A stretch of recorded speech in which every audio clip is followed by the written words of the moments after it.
ეს იმ ხისტოტია ბავშვებს რომ დაეცა კალაძე გაუქმდები. აქტივისტებმა მელიქიშვილის გამზირზე კალაძის საარჩევნო შტაბთან საპროტესტო ბანერი და ხისტოტი მიიტანეს. დღეს ვაკის პარკში ნაგებობას, რომელშიც ბავშვები იმყოფებოდნენ, ხე დაეცა. ხე წაიქცა ხალხო რა გჭირთ. იქ არავინ იმყოფებოდა, თქვა კალაძემ მომხდართან დაკავშირებით.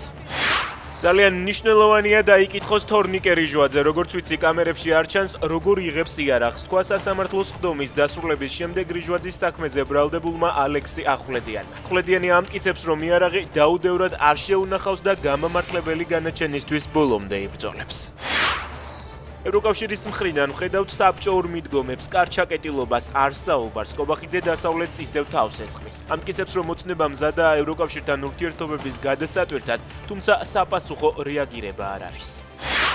პუტინმა იმედები გამიცრუა, ომი განსხვავებული რამაა, იქ იმის საპირისპირო რამეები ხდება, რასაც ველოდი, ამბობს ტრამპი. ამერიკის პრეზიდენტის განცხადებით პუტინი კარგავს იმაზე მეტ ადამიანს, ვიდრე თავად კლავს. გულახდილად რომ თქვა, რუსი ჯარისკაცების სიკვდილის მაჩვენებელი უფრო მაღალია ვიდრე უკრაინის, ამბობს ამერიკის პრეზიდენტი.